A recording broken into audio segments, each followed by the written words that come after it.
Hello, c'est Patate et aujourd'hui on va faire un plaisir coupable un peu différent parce que je vais parler du fait que j'ai vu tous les films Barbie et on va les classer du pire au meilleur.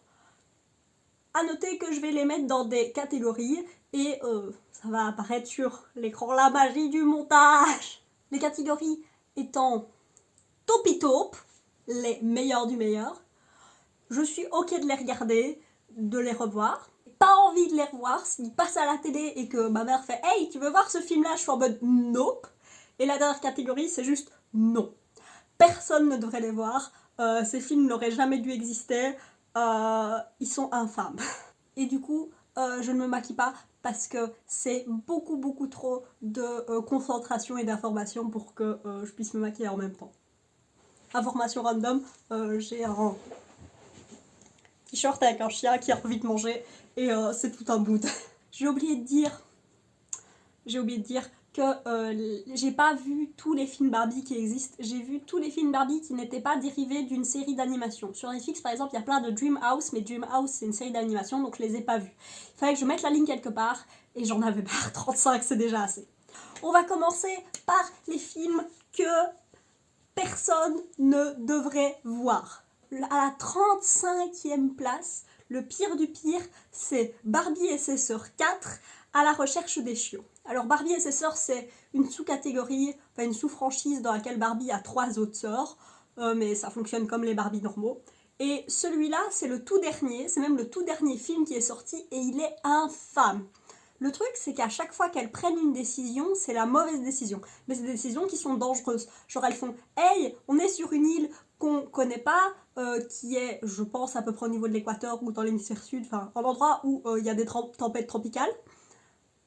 Hey, si on dormait à la belle étoile, là, et justement elles se prennent une tempête qui font tomber des arbres, ce qui est pas du tout dangereux, hein.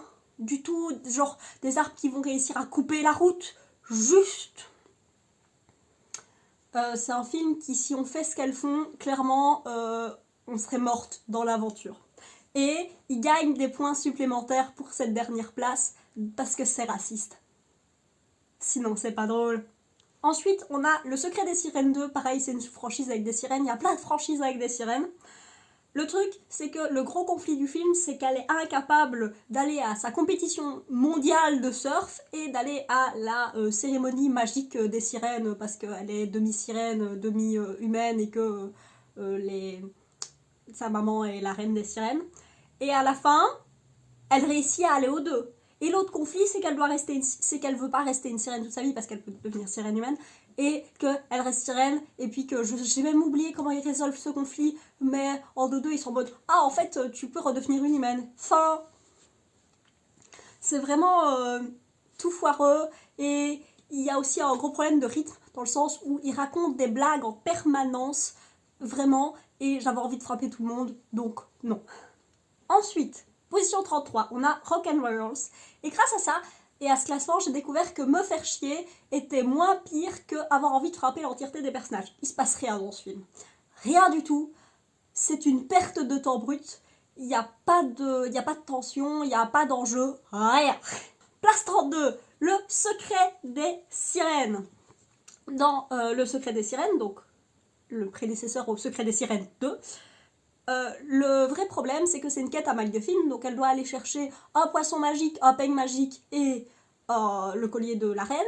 Au-delà du fait que la manière dont elle les récupère est absolument random et nulle et what the fuck, en plus, elle les utilise pas dans le climax. Genre, c'est un film où on prend la situation initiale et on met le climax, pouf, et on enlève toutes les péripéties et on voit pas que ça manque. C'est un film qui est dont sa propre existence est inutile, quoi. Et finalement, dans cette catégorie, nous avons en 31e place Barbie, héroïne de jeux vidéo. C'est une pub pour Just Dance. C'est une pub de 1h10 pour Just Dance et j'ai autre chose à faire que de regarder 1h10 de pub pour Just Dance. Prochaine catégorie, les films que j'ai pas envie de revoir, c'est ceux pour lesquels je ne suis pas activement énervée. C'est juste je vois pas l'intérêt de les revoir. En 30e place, on a Merveilleux Noël, qui est le premier Barbie et ses sœurs. Et déjà, on rentre dans la catégorie qui va revenir assez régulièrement de c'est extrêmement mal doublé, Enfin, c'est pas extrêmement mal doublé, mais les chansons sont chantées fausses, elles sont mal produites, elles sont mal doublées. C'est une horreur. Le doublage en général est assez consistant, mais les chansons, voilà. Et c'est un film dans lequel il se passe rien non plus. C'est un film avec des vignettes de gens qui font des trucs de Noël, genre se lancer des boules de neige, et faire des anges dans la neige, et du traîneau, et avoir des rennes, et ce genre de choses. Et le grand truc, c'est qu'elles peuvent pas être là parce que... Enfin, elles sont bloquées là au milieu de nulle part parce que leur avion ne peut pas voler parce qu'il y a une tempête de neige, et à la fin, leur tante arrive en avion. Ensuite, on a Fairytopia 3, La magie de l'arc-en-ciel, en place 29. Je vais pas... Fairytopia, j'en parlerai beaucoup plus loin. C'est une série, pareil, une sous-série, et c'est la première sous-série de films qui a existé, et c'est des films assez bons, on les verra bien plus haut dans le classement. Mais du coup, Magie de l'arc-en-ciel, le problème c'est que le plot ne fait aucun sens. Genre, à un moment, les personnages vont croire l'héroïne, ça fait 2 fois qu'elle sauve le monde. Quand elle arrive et qu'elle fait il y a un problème, on lui fait de fait, t'as certainement raison, on va t'écouter. Est-ce qu'ils prennent des décisions en fonction de ça? Pas du tout. Ça n'a les décisions qu'ils prennent n'ont aucun rapport avec ce qu'elle vient de dire. Et au final, les choses se passent mal parce qu'ils ont pris des décisions totalement connes. Et la fin est une résolution en mode le pouvoir de l'amitié. Et non. Genre littéralement, tous les amis envoient des beams de lumière sur la Barbie, et la Barbie tue la méchante comme ça. En place 28, on a Rêve de danseuse étoile. Pour ceux qui ne savent pas, j'ai fait de la danse classique de mes 5 à mes 18 ans, 17-18 ans.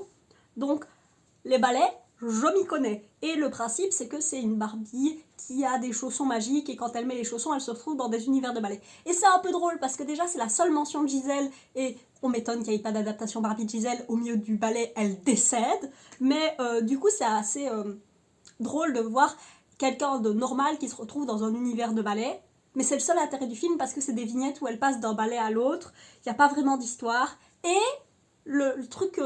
de pourquoi est-ce qu'elle est spéciale, c'est qu'elle ne suit pas les chorégraphies, parce que c'est des chorégraphies qui sont posées dans beaucoup des ballets classiques, et elle ne suit pas les chorégraphies, et c'est ça qui la rend spéciale, et voilà, et quand elle fait ça, ils prennent la musique de ballet et ils en font de la musique. En 27e place, La magie des perles, qui est une autre franchise de sirène. Et le principe est super cool parce que on suit d'autres Barbie en fait était une princesse et a été enlevée par une empoisonneuse qui en fait était censée l'empoisonner, mais qui a pas eu le cœur pour ça, et comme elle l'a élevée, elle l'a enlevée quand elle était bébé, et ben l'empoisonneuse est devenue une bonne personne du fait d'être avec un enfant. Et du coup le principe est super cool. Et puis en fait elle devient coiffeuse dans un salon de coiffure tenu par une pieuvre. Et puis à la fin, c'est un quiproquo. Mais c'est pas un quiproquo de on sait pas qui c'est un quiproquo de on sait pas dans quel verre il y a du poison, quoi. Waouh! En parlant de super prémisse, en 26e place, pardon, on a Mariposa 2, Le Royaume des Fées. Pareil, Mariposa, on en parlera bien plus haut. Déjà, il y a le fait que ça soit sous Mariposa, ils auraient pu ne pas le faire sous la franchise Mariposa, parce que à part réutiliser le personnage, ça n'a rien à voir avec le premier film et les thèmes, etc. Ensuite, c'est un super principe où en gros t'as 2 royaumes des fées, le royaume des fées papillons et le royaume des fées de cristal, et chaque royaume pense que l'autre royaume est extrêmement belliqueux avec eux, et que s'ils y vont, ils vont se faire manger, ou que ça va... Enfin, c'est vénère. Et en fait, le truc, c'est que Mariposa doit aller faire la paix et faire de la diplomatie avec... Mariposa et une fée papillon doit aller faire de la diplomatie avec les fées de cristal. Et pourquoi ça se passe mal? Parce qu'elle est maladroite. Oh là là! Et la résolution, c'est quoi? C'est que le roi la vire parce qu'elle est maladroite. Oh là là! Et elle va voir la méchante, et puis elle va faire « Oh, je vais l'arrêter », et puis le roi, elle l'arrête, et le roi fait « Oh, en fait, vous étiez une personne bien parce que vous avez arrêté la méchante !» Fin. En 25e place, on a Barbie et ses sœurs 3, La grande aventure des chiots. C'est donc comment est-ce qu'elles ont le chiot par rapport au pire film À la recherche des chiots. Et la première moitié du film, c'est une chasse au trésor, et c'est très vite, c'est très chiant parce que les énigmes font pas sens, donc on peut pas savoir ce qui se passe. Et puis la deuxième moitié, c'est Indiana Jones avec des caves souterraines et des rapides et des bateaux et des pièges, et c'est le bordel. C'est vraiment le bordel, il y a des méchants qui servent à rien, et dans les 5 dernières minutes, ils se sont rappelés que le film s'appelait La grande aventure des chiots, donc les chiots servent dans les 5 dernières minutes. Mais ce film a un énorme problème de rythme, et genre, au début tu te fais chier et la deuxième moitié c'est what the fuck, mais qu'est-ce qui se passe, pourquoi, ah je comprends rien. En 24e place, on a le premier film de la nostalgie, parce que la majorité de ces films, j'en avais vu 9 petites, sur 35. Et c'est le premier, donc les vieux films sont en général de meilleure qualité que les nouveaux. Mais du coup, le 24e film, c'est Barbie et l'île merveilleuse. C'est entre Robinson Crusoe et Pocahontas, dans le sens où Barbie était une petite fille qui a échoué sur une île déserte. Elle a appris à parler avec les animaux, et puis il y a un colon qui lui tombe dessus, oui c'est vraiment à l'époque, qui lui tombe dessus et qui va la ramener chez lui, mais lui il est déjà fiancé à une autre fille, et la mère de la fille, attention on part en mode full Game of Thrones, a prévu d'empoisonner l'entièreté des invités au mariage, y compris le roi, le prince et tout ça, comme ça sa fille aura le pouvoir, et elle va empoisonner aussi plus tard tous les animaux de l'île, et elle va renvoyer Barbie chez elle comme la pauvre immigrée qu'elle est. Et puis elle va payer quelqu'un pour jeter Barbie à la mer, puis elle est sauvée par des dauphins parce que c'est quand même Barbie. Mais ce que raconte ce film et le ton qu'il a n'ont rien à voir, et en plus il y a un énorme problème de rythme, dans le sens où il y a le troisième acte qui commence après genre 40 minutes. Les films font 1h10, c'est un peu plus court, mais quand même c'est beaucoup trop tôt pour commencer le troisième acte, et du coup le troisième acte c'est rebondissement sur rebondissement sur rebondissement, mais dans le troisième acte c'est un peu t'es en mode c'est bon, j'ai compris. Ensuite, en 23e position, on a Le Palais des Diamants. C'est un film qui est tellement dense que dans un film d'1h10, ils auraient pu faire, en tirant juste le matériau qu'ils ont mis, et en faire une série d'animation de genre 8 épisodes. Il y a tellement dans ce film. Ce film est super dense, il y a trop de choses, il y a trop de personnages, ils essayent de tout pousser en même temps. Il y a 2 héroïnes, 2 méchants, 2 intérêts amoureux, une fait de la musique, 2 chiots. Et les chiots sont les seuls, sauvent tout, passent leur temps à sauver la situation. Mais Le Palais de Diamants, c'est un film qui est trop dense, et du coup c'est dur à digérer quoi. En 22e place, on a Barbie et la magie de Noël, qui est une adaptation de Christmas Carol de Charles Dickens. Et c'est une très mauvaise adaptation. Enfin, pas très mauvaise, mais c'est une mauvaise adaptation. Pour un film Barbie, ça va. Mais le principe de la fin, c'est que le fantôme du futur, il t'amène devant ta mort et devant ton enterrement, où il n'y a personne qui est venu, et tu montres que tu as tellement été une personne horrible que personne ne vient à ton enterrement, à part ton ami qui était extraordinaire. Mais là, c'est quoi le fantôme du futur ? Il l'amène devant sa meilleure amie, qui est une sainte tout du long. Mais genre une sainte au point où elle va aider des orphelins et tout ça. Et sa meilleure amie, elle devient une personne horrible. Et c'est ça qui l'a fait changer d'avis. Non, c'est pas comme ça que ça marche sur Christmas Carol. C'est vraiment une mauvaise adaptation. Et même pour un film Barbie, c'est pas énorme. On passe dans la catégorie suivante. Donc on passe dans les films bien. Que moi, je serais ok de les revoir. Je vais peut-être pas les mettre, mais je suis ok de les revoir.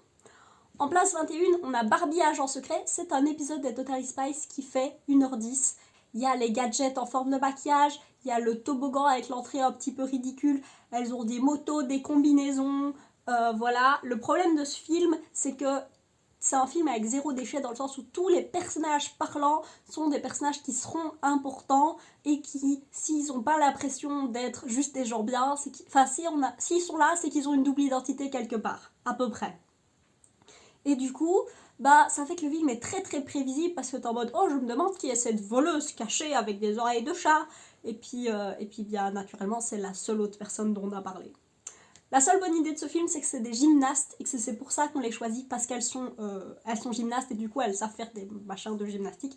Et c'était la meilleure explication que j'ai vue depuis longtemps pour prendre quelqu'un qui n'est absolument pas formé à être agent secret pour devenir un agent secret. Mais allez revoir les Totally Spies, c'est plus court et c'est mieux. Ensuite, après la Barbie qui fait un film d'agent secret, on a Barbie qui fait un film de princesse, l'appelant Super Princesse. Y a trop de personnages qui ont des super pouvoirs dans ce film. Il y a un petit peu de... On parle un petit peu du fait d'avoir des super pouvoirs et du coup de prendre la grosse tête parce qu'on a des super pouvoirs et devenir une personne pas correcte. De la manière dont tu traites les gens fait que c'est la manière dont ils deviennent et ils intègrent les choses. Mais allez voir Megamind, le film de DreamWorks, il est génial, il est sur Netflix.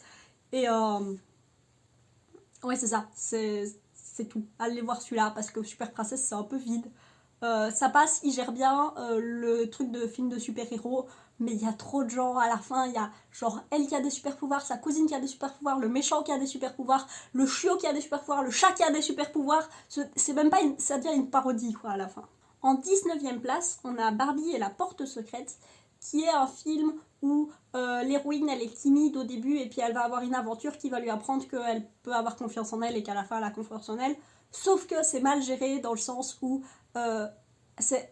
l'aventure se passe après une porte qui est au fond de son jardin, les princesses. Et le truc c'est que à partir du moment où elle passe la porte, les premières interactions qu'elle a n'ont rien à voir avec les interactions qu'elle avait avant. Elle est pleine de confiance en elle, etc. Donc je suis en mode... Mais quitte à essayer de faire un machin un peu... là-dessus, faites-lui un arc et faites pas changer le personnage du tout au tout instantanément. Faites ça graduellement.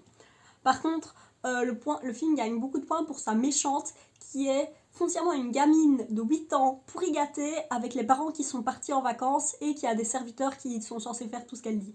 C'est très très bien, genre, oui, elle veut prendre le pouvoir parce qu'elle a envie d'avoir du pouvoir. Oui, c'est logique, elle a 8 ans, c'est normal.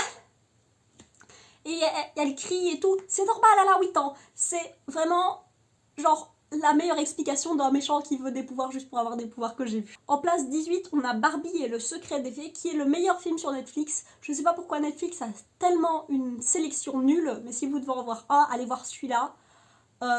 Moi je l'aime bien parce qu'il est drôle. Genre il y a Ken dedans, et c'est un himbo, et il raconte des bêtises, et il fait des bêtises, et c'est trop bien. Et il y a tout un message avec Barbie et c'est pas ça, et Raquel qui est sa pire ennemie qui veut essayer de lui voler sa carrière, et Ken et tout ça, et elles vont avoir toute une discussion dans une prison. Oui, c'est très cliché, où elles vont réaliser à quel point est-ce que la manière dont tu traites les gens font que les gens te traitent différemment. C'est un peu le même message que dans Super Princess. Mais c'est mieux fait, donc vous gagnez des points là-dessus, parce qu'en plus ça part de Raquel qui est vraiment genre méchante, qui est posée sur plusieurs films comme méchante, etc. Donc c'est pour ça que ce film gagne des points, et il est très drôle, franchement les blagues tombent bien. En 17e place, on a Barbie Lilliputian. C'est un film écologique. Le pitch, c'est qu'il y a des lilifées qui vivent dans un champ de fleurs, et il y a une méchante entreprise qui veut aller faire une méchante usine sur le champ de fleurs et du coup raser le champ de fleurs. Et Lilliputian va aller devenir amie avec la petite fille, avec la fille des gens qui possèdent l'usine, pour réussir à la convaincre ses parents de pas construire l'usine. Et c'est ce qu'elle fait. Et le lien entre la gamine et Lilliputian, parce qu'on commence avec une gamine extrêmement pourri gâtée, etc., qui pense que en possession matérielle, etc., ça c'est super intéressant. Mais le climax fait que la manière dont elle arrive à convaincre ses parents, mais elle y va quand même elle-même en vélo pour arrêter le truc, et le méchant de l'histoire, qui est un ouvrier qui veut à tout prix détruire les choses, il devient juste fou, et c'est pas très bien géré. En plus, les fées arrivent très bien à arrêter les trucs sans l'aide de la gamine, donc c'est pas très, la fin est vraiment bien gérée, même si la relation gamine et fée est bien gérée. En 16e place, on a Barbie, la magie de la mode. Ce film est là uniquement pour ses 10 premières minutes. Le reste, c'est Barbie qui a une tante, qui a une maison de mode à Paris, et qui va l'aider à faire un dernier défilé, qui va sauver la maison, et en passant à la l'aide de petites fées magiques qui habitaient dans le bâtiment historique. Ça, on s'en fout un peu. Mais le film est méta. Comment est-ce que le film est méta ? Parce qu'en fait, la Barbie qu'on suit, c'est la Barbie qui joue dans les autres films qu'on a vus avant. Donc, par exemple, dans Barbie l'île merveilleuse, qui est sorti avant celui-là, le film a bien... Si on considère que le film a été tourné par des vrais acteurs, il y a une vraie actrice qui jouait Barbie dans celui-là, cette vraie actrice, c'est Barbie, et Barbie... c'est la personnage qu'on suit dans la magie de la mode. Et la première scène est vraiment très... Les 10 premières minutes sont vachement cool, parce qu'on la voit qui joue la princesse aux petits pois, mais le réalisateur s'est dit qu'on allait mettre des petits pois zombies parce que c'est plus Jones et plus cool, et c'est super drôle. Franchement, les 10 premières minutes, j'étais pliée en 4, et j'adore le concept de faire ça méta. Techniquement, dans Le Secret des Fées et dans les Barbie et ses sœurs, c'est le même personnage, mais ils utilisent plus jamais le principe, tandis que là, à un moment, elle fait « qu'est-ce que ferait l'héroïne dans ce film que j'ai joué ?» Ça, c'est un peu cool. Hello, c'est Inès du montage, parce que j'ai juste oublié de filmer le numéro 15, quand j'ai filmé le premier jet et je viens de m'en rendre compte au montage. Donc, le numéro 15, c'est Barbie apprentie princesse. C'est un film où Barbie, qui en fait est une princesse, mais on le savait pas, c'est la princesse disparue, oui, ce trope est beaucoup trop utilisé, va se retrouver dans une école spécialement pour des princesses, pour apprendre avec une princesse, puis elle va réaliser que c'était en fait une princesse elle-même. Ça, c'est assez cliché, machin, de fin de secondaire, avec des cours et tout ça, mais ce qui est vraiment intéressant, c'est que sa prof majoritaire est... En gros, sa prof majoritaire est sa tante, je pense, et elle a tué tout le reste de sa famille, et en espérant la tuer elle aussi, pour pour que sa fille ait accès au trône. Enfin, c'est fait de manière à ce que ce soit la prochaine personne dans l'héritage, en gros. Et du coup, elle commence à réaliser que Barbie est un personnage, enfin une personne qui est vraiment... qui pourrait être la princesse. Parce qu'elle est pote avec un chien qui devrait être mort depuis 10 ans, mais c'est une autre histoire. Du coup, elle va la manipuler, elle va la faire du gaslighting, elle va manipuler sa propre fille pour vraiment faire en sorte que le personnage de Barbie pense que elle est vraiment, elle n'a pas sa place là, et pour qu'elle se barre et qu'elle n'ait pas le temps de réaliser qu'elle est une vraie princesse. Et c'est vraiment genre horrible comme situation de manipulation. À un moment, elle va même lancer une alarme incendie pour faire croire que Barbie a volé des vêtements ou détruit des vêtements, je ne sais plus quoi, ou volé des trucs, quelque chose dans le genre. Elle va détruire ses vêtements pour la forcer à pas aller en cours parce que t'es obligé d'aller en cours avec l'uniforme. Plein de trucs dans le genre. C'est vraiment infâme, c'est vraiment une infâme personne. Je trouve que c'est une très très bonne méchante, et au final, ce qui est pas important, c'est pas l'arc que Barbie elle a, c'est l'arc que la fille de la méchante elle a, de réaliser que sa mère est une horrible personne, de réussir à sortir de cette relation toxique pour devenir amie avec Barbie et faire ce qui est bien.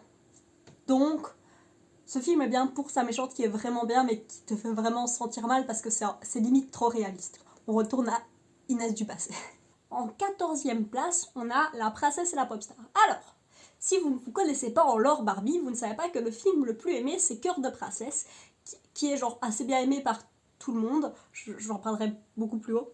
Et Cœur de princesse, c'est une adaptation de Prince and the Pauper de Mark Twain. Et c'est tellement le film le plus aimé qu'ils ont fait un remake de ce film. Et du coup, dans le film original, c'est The Prince and the Pauper, enfin dans le livre original c'est le Prince and the Pauper, donc le prince et le pauvre qui échangent de place, et là c'est la princesse et la popstar. Franchement, en dehors du fait que quand ça chante pas très juste, ça va. Genre quand elle chante les chansons originales ça va, mais les chansons du film d'avant c'est infâme, et les nouveaux couplets qu'ils ajoutent sont absolument horribles, mais les nouvelles chansons ça va, et les protagonistes sont raisonnablement drôles, le méchant fait raisonnablement sens parce que foncièrement il veut de la thune, et ça fait sens. Et t'as voilà, la princesse qui a pas confiance en elle, et grâce à ce fait, elle va réussir à prendre confiance en elle. Les personnages sont pas parfaits. Franchement, pour un remake qui était juste là pour faire de la thune sur la nostalgie, ça va. En 13e place, on a Fairytopia 2 Mermaidia, qui sera notre dernier film de sirène. Oui, il y en a beaucoup. J'adore le concept de ce film, parce que dans Fairytopia 1, il y a 5 minutes où elles vont interagir avec des sirènes. Et du coup, là, ils se sont dit, hey, si on allait faire tout un film sur cet univers des sirènes qu'on a à peine interagi avec dans le film d'avant. Je trouve que c'est une super manière de faire une suite. Après, foncièrement, les enjeux sont pas très bien gérés. C'est une quête à kidnapping dans le sens où elles font, oh, je vais parler à ce personnage qui va me donner des infos. Mais elles sont intelligentes, donc quand le personnage... Enfin, quand elles ont des énigmes et des trucs comme ça à résoudre, et ben elles les résolvent de manière assez qui font sens. Donc ça c'est bien. Et mais la fin est genre vraiment toute nulle. T'as tous les intérêts, tout ce qui a été posé et enlevé en 2 minutes gratuitement, et je suis en mode non. Et il perd aussi des points parce que le gros truc du film, c'est d'avoir 2 filles l'une contre l'autre. Alors que c'est clair et net que Barbie n'est pas intéressée par le prince sirène parce que c'est une Barbie, enfin c'est une fée pardon, et que la princesse sirène va finir avec le prince sirène et elle est super jalouse. En 12e position, on a le journal de Barbie, qui doit être la pire animation qui existe. Cette animation est dégueulasse. Mais franchement, le film est bien. C'est un film de type fin de secondaire, lycéen, type Mean Girl, le journal de princesse, tout ça. Et ça prend son concept extrêmement littéralement, Et ça fait, voilà, c'est la fille qui est pas très populaire et qui part en un truc de la vie, va se retrouver avec les gens populaires et va avoir un mec qui est populaire, qui s'intéresse à elle, etc., etc. Ils ont gardé vraiment juste le squelette de ces films dont on en a vu tellement de fois, mais ils arrivent à garder ce squelette en l'utilisant vachement bien. Et oui, c'est ça, ils arrivent à utiliser ce squelette vachement bien et à faire parfaitement ces films. Alors, est-ce que je vais aller le revoir avant de regarder Mean Girl ou le Journal d'une princesse? Non. Mais, quand il passe sur ma cassette, je ne le skippe pas. En 11e position, on a Réponse. Réponse, enfin le film Barbie Réponse doit être la pire adaptation de Réponse qui soit. Le film Disney est vachement mieux. Mais c'est un très bon film Barbie. Dans le sens où elle va même pas jeter ses cheveux pour faire monter le prince. Elle est même pas dans une tour au début, elle est dans un château qui est protégé par une barrière magique. Mais elle a l'alchimie avec le prince, elle est intelligente, il y a tout un propos avec un dragon pour croire en elle, il y a un machin avec le pinceau magique qui fait à moitié sens. Mais surtout, et ce qui fait que pour moi c'est un des meilleurs films Barbie en tant que film Barbie, même si ça perd des points parce que c'est vraiment une mauvaise adaptation de Réponse, c'est que c'est un film qui se passe dans un climat de guerre. C'est deux royaumes qui sont en guerre depuis tellement longtemps qu'ils ont oublié pourquoi ils sont en guerre, mais ils continuent d'être en guerre parce qu'il faut continuer d'être en guerre. Et il y a une scène très très touchante où elle va voir un orfèvre pour faire analyser son pinceau magique. Et l'orfèvre fait « Moi je m'y connaissais pas assez, mais mon frère pourrait vous dire. » Elle est en mode « Ah, du coup on peut le trouver. » Il est en mode « Je l'ai pas vu depuis 30 ans, il vit dans le royaume d'à côté. » Et ça brise le cœur. Et voilà, c'est vraiment, genre c'est assez subtil, mais en même temps c'est vraiment dans la narration, et c'est pas juste c'est pas juste un contexte, quoi. La narration est vraiment imprégnée là-dedans, et c'est vraiment vraiment bien pour genre à l'échelle des films Barbie, c'est vraiment bien. En 10e position, on a le top 10 et le dernier film dans OK à revoir, donc tout en haut de cette liste, qui est Barbie et le cheval magique. Alors déjà, c'est un des premiers films qui a été fait, et du coup, les tout premiers films, c'était des adaptations de ballet, donc ils mettaient la musique du ballet, et ben là, pour continuer là-dedans, ils ont mis de la musique classique, donc on a du Beethoven et du Grieg. Et le truc, c'est que c'est une quête à MacGuffin. Elle doit faire une baguette de lumière, et pour ça, elle a besoin d'une mesure de courage, d'un cristal de l'aube et d'un anneau d'amour, je pense. Et du coup, bah, c'est un peu chiant comme quête, enfin, c'est un peu chiant comme principe, mais déjà, elle a Eden, qui est l'intérêt amoureux. Déjà, j'ai retenu le nom de l'intérêt amoureux, ça veut dire beaucoup. Et elle tombe dessus au hasard au début, et elle passe tout le film avec. Et du coup, ils ont énormément d'alchimie, ils se lancent des pics, ils sont sarcastiques, et tout ça, mais en même temps, ils créent une relation où ils tiennent de plus en plus l'un à l'autre, où ils font attention l'un à l'autre, tout en restant c'est basé sur une relation d'amitié et du fait de respect l'un pour l'autre. Donc ça, c'est trop bien. Et la quête à MacGuffin par rapport au film Le Secret des Sirènes, qui était tout en bas, et ben la quête à MacGuffin sert à faire avancer le personnage. La mesure de courage, ça montre qu'elle est courageuse, etc., etc. À chaque fois, chaque MacGuffin nous fait apprendre quelque chose sur les personnages. C'est pas juste le trajet qui est là parce qu'il est là. Vraiment, ça nous fait apprendre des choses. Donc, tout ce qui tourne autour de la quête à MacGuffin est vraiment très bien géré, mais le squelette du film en lui-même, c'est une quête à MacGuffin et c'est un peu nul, quoi. On rentre dans notre dernière catégorie, les topitopes, les meilleurs de tous les films Barbie, ceux que j'aurais ma nièce ou mon neveu à garder et que je dois mettre en film, je mettrai un de ceux-là, sans hésiter.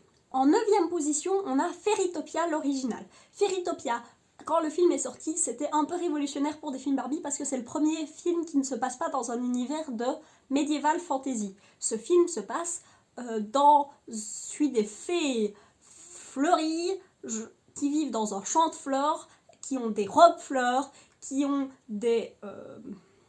vivent dans des fleurs en elles-mêmes, dans des boutons de fleurs. Et le principe, c'est que la méchante, Laverna, va envoyer du poison sur l'entièreté du royaume pour prendre le pouvoir. Et ce poison est foncièrement une arme chimique qui affaiblit tous les êtres volants. Et nous, on suit une fée qui n'a pas d'aile. Et du coup, elle va se retrouver à devoir faire cette aventure parce que c'est la seule qui est capable de le faire, d'aller essayer de comprendre ce qui se passe et d'aller face à Laverna. Et elle a énormément conflit intérieur face au fait qu'elle n'a pas d'aile et qu'elle aimerait bien avoir des ailes, être comme tout le monde, etc. Et le trajet en lui-même est vachement agréable. Je sais que c'est juste un trajet où elle va d'un point à l'autre, etc. Mais moi j'aime beaucoup parce que chaque univers, la direction artistique, pour la qualité d'animation qu'ils avaient, la direction artistique est super jolie. Et vraiment, à chaque fois, ils ont un super travail qui peut être fait sur les différents environnements. Genre, elle va aller dans une ville de fées, et ben elle sait pas voler, elle sait pas se balader, et elle va devoir faire un petit parachute avec une fleur, va se retrouver dans des marais qui sont très élevés, qui fonctionnent beaucoup dans la hauteur, avec des lianes et des trucs dans le genre.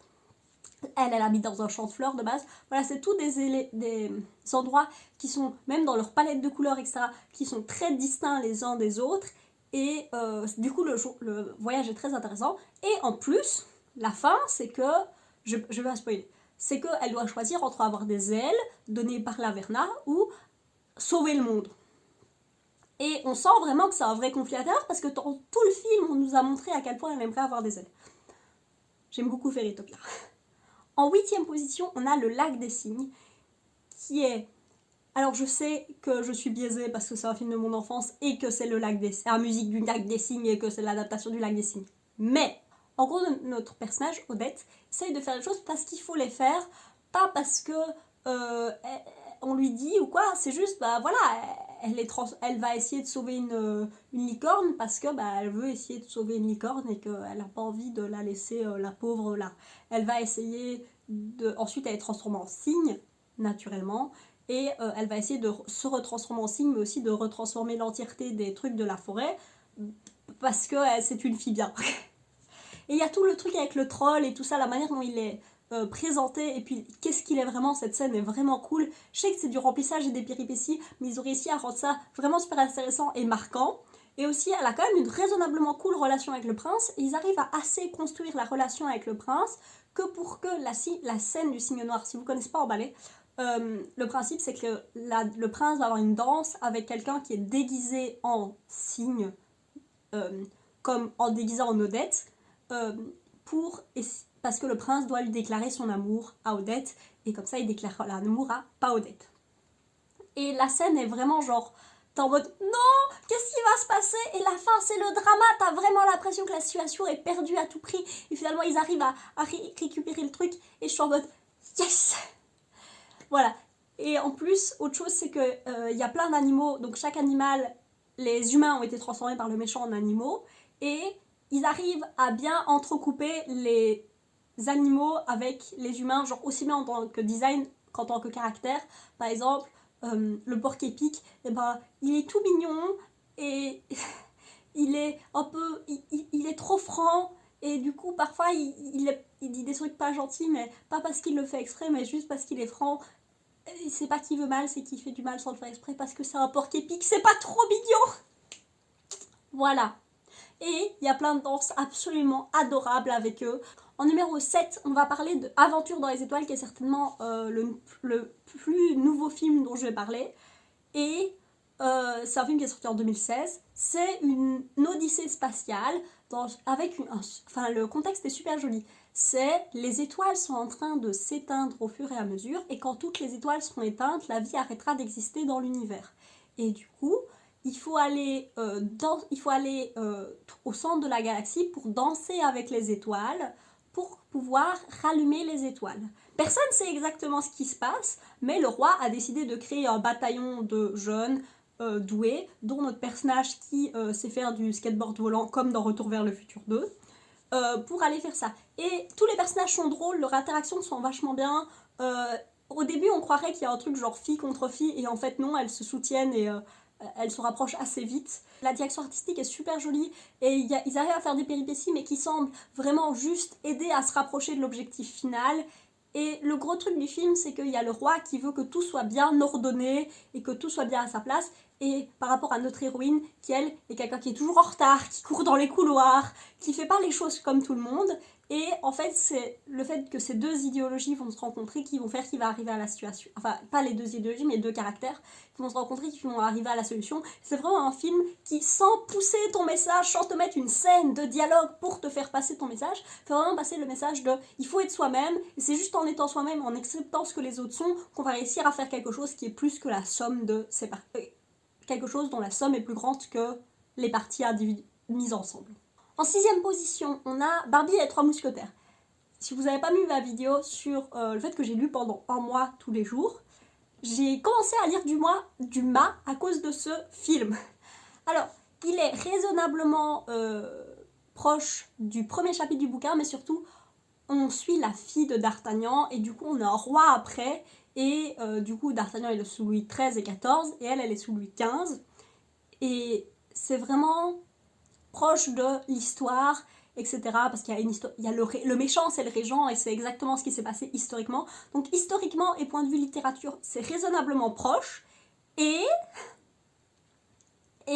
le film est vachement cool, point de vue rythme. C'est une histoire de... C'est un peu un film de sport, entre guillemets, de quelqu'un qui veut réussir à être le meilleur sans être le meilleur, et qui va se battre et s'entraîner, etc. pour devenir le meilleur et sauver le roi. Et en plus, il y a une mamie qui sait faire des saltos et botter des culs des soldats, et c'est trop bien.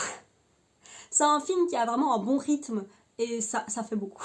En 5ème position, on a Barbie et le bal des 12 princesses. Ce film a réussi à avoir 12 princesses. Alors oui, il y en a certaines qui sont mises les unes avec les autres parce qu'elles sont jumelles ou des triplés. Il y a donc les 12 princesses, le roi, un cordonnier, la méchante, un chien, un perroquet, non pas un chien, un chat, un perroquet et un singe, et tous ces personnages sont très définis. Ah, et aussi la méchante, elle a un sbire, donc ça fait vraiment beaucoup de personnages, et ils arrivent à tous les définir. À un moment, donc le principe c'est que le roi est malade, et du coup il va demander à une amie de la famille de venir l'aider à élever ses filles, et elle va être en mode super stricte, et vraiment genre elle est super stricte et manipulative, et manipulatrice, elle leur rend vraiment la vie horrible, et elle va vraiment, c'est vraiment cool dans le sens où déjà on voit à quel point elle est horrible, on a énormément d'empathie avec elle, mais même quand elle les met toutes dans des robes grises avec la même coiffure, on arrive toujours à les distinguer, juste à leur personnalité. Donc ça c'est vachement cool. Ensuite il y a toutes les scènes avec la danse et des nuits, et c'est trop bien. Et puis il y a le cordonnier, et voilà, le film arrive vraiment à avoir un bon rythme sur 3 jours. On dirait un peu une pièce... il y a certaines pièces classiques qui suivent la règle des 3 jours, et c'est un petit peu ça. Et il y a ce genre de truc. Elles savent qu'elles ont que 3 jours parce que le compte sur lequel elles sont posées parlait que de 3 jours. Donc c'est trop bien. En 4ème position, on a Casse-Noisette, qui est le tout premier film Barbie qu'ils ont fait. Et c'est une adaptation avec... C'est vraiment un film d'aventure.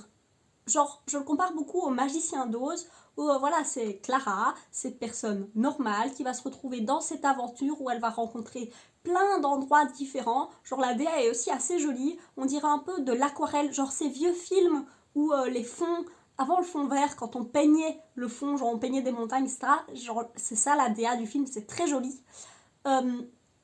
Et en plus, le truc c'est qu'une grosse partie du film est basée sur la relation entre Casse-Noisette et Clara, et cette relation est vraiment bien gérée, et voilà, ils sont vraiment à l'écoute l'un de l'autre. Clara va comprendre le secret du Casse-Noisette très vite, parce que simplement elle l'a écouté, elle l'a vu agir, etc.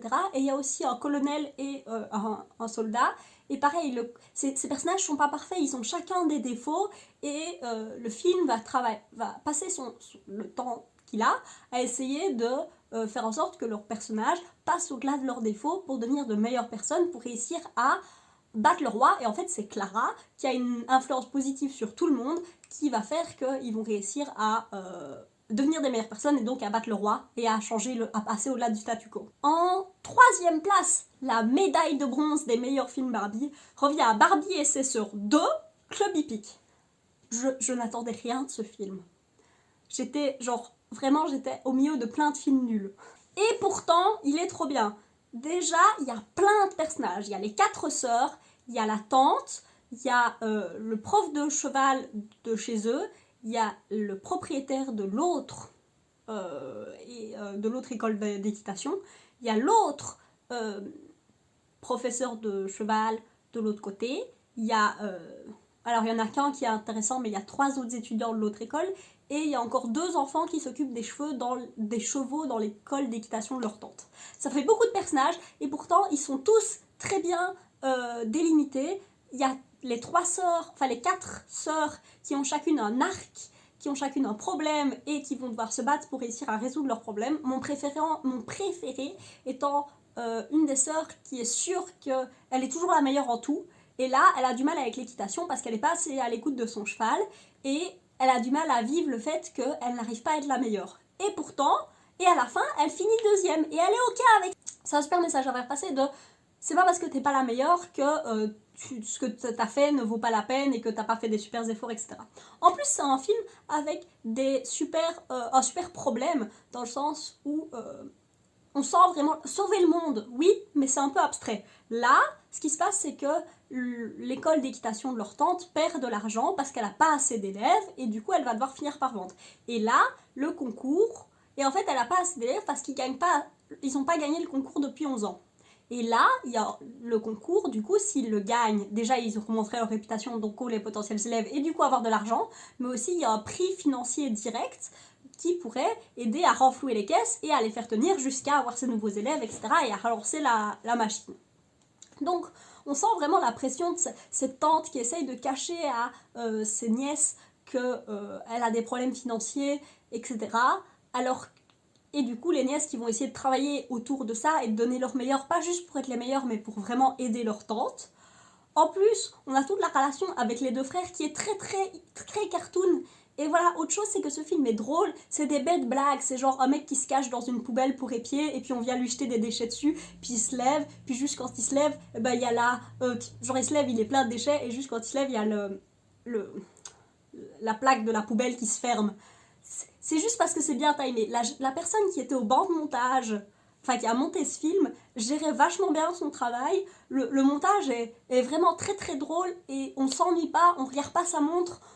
Tout flow vraiment très bien et le timing des blagues est vraiment bon. En deuxième position, on a Mariposa. J'avais dit qu'il serait plus haut. Mariposa, c'est un super concept aussi, c'est des fées papillons qui habitent sur un arbre. Et il y a des méchantes bébêtes qui viennent les manger la nuit. Donc les méchantes bébêtes sont nocturnes, elles ne sortent pas quand il y a de la lumière. Et du coup, la reine, pour essayer de les protéger, a mis en place tout un système de lampes qui fonctionnent à la magie, donc avec sa magie, qui permettent de vivre tout le temps et de ne pas avoir peur des bébêtes parce qu'il y a trop de lumière pour les bébêtes. Et la reine étant malade, et si elle venait à mourir, il n'y aurait plus de lumière et du coup, elle ne saurait plus être protégée des méchantes bébêtes. Et du coup, c'est un vrai problème. Et il y a Mariposa qui... Alors déjà, Mariposa a un vrai lien avec le prince. Elle tombe dessus et ils parlent de livres. Genre, ils ont une vraie interaction à parler d'autre chose que de la fin du monde ou de se regarder de loin en mode « Oh, on s'aime tellement ». Non, ils sont juste en mode « Hey, tu es une personne sympathique ». Et le prince, ayant eu cette bonne cette bonne interaction avec Mariposa, va aller la trouver en lui disant « Hey, je pense que la reine a été empoisonnée. Est-ce que tu peux aller chercher l'antidote ? Moi, je peux pas y aller parce qu'il y a les gardes royales qui sont après moi vu qu'on a manipulé tout le monde. » Et du coup, Mariposa en mode il va falloir que quelqu'un le fasse, donc j'y vais. Et Mariposa, elle est dans une situation un peu Cendrillon où elle travaille pour 2 méchantes sœurs. Et elle va aller avec les 2 méchantes sœurs, pour être bien vue par le prince et la royauté, parce que quand même, elles sont super chiantes, décident de partir avec elle. Et à ce moment-là du film, moi j'avais super peur que le film soit chiant avec 2 filles super chiantes. Mais non, en fait, elles sont là pour avoir un arc, pour montrer que ça sert à rien d'être avec les choses matérielles et avec le statut. C'est juste qu'être une bonne personne, c'est mieux, et traiter les gens autour de soi, bien, c'est mieux. Même à un moment, elles vont tomber sur des sirènes, et les sirènes étaient insupportables de la même manière. Et je me dis, c'est quand même un peu con d'écrire tous tes personnages insupportables de la même manière. Mais non, c'est pour montrer qu'elles réalisent à quel point elles sont insupportables en voyant les sirènes qui sont insupportables comme elles, qu'ils les traitent comme elles traitent ses employés, donc Mariposa. Et à la fin, le climax, il parle d'anxiété, de dépression. Oui, en gros, Ce qui se passe, c'est qu'elle est dans une pièce avec des miroirs, et le miroir, la réflexion, montre les mauvaises pensées qui sont dans sa tête, et le principe, c'est que tout le climax, elle va devoir passer au-delà de toutes les mauvaises pensées qui sont dans sa tête pour réussir à récupérer l'antidote. C'est pas génial comme concept? Genre, parler de santé mentale, mais de manière aussi naturelle dans un film avec des personnages qui ont des défauts et qui ont des batailles intérieures, et que c'est en battant de manière littérale, elles doivent réussir à combattre leurs démons intérieurs pour avancer. Je sais que c'est un truc qui a été beaucoup fait, mais là c'est vraiment très très bien géré, et je trouve que c'est très très bien d'aborder ce genre de thème dans des films pour enfants. Et du coup, le meilleur film de tous les temps, si vous avez vu, si vous m'avez écouté, ou si vous me connaissez un peu, c'est Cœur de princesse, c'est l'adaptation de The Prince and the Pauper de Mark Twain. C'est un Disney. Si c'était pas de l'animation Barbie, si ce film avait comme animation l'animation de Disney 2D des années 90 ou l'animation Disney maintenant 3D, ce sera un Disney. Ça chante bien, la VF est bien traduite, les chansons sont vachement bien, tout le monde il est drôle, les enjeux sont des vrais enjeux. Le principe, c'est qu'il y a une princesse qui va être forcée à être mariée au prince du royaume d'à côté parce que les caisses du royaume sont vides, mais elle est amoureuse de son précepteur. Et il y a une esclave.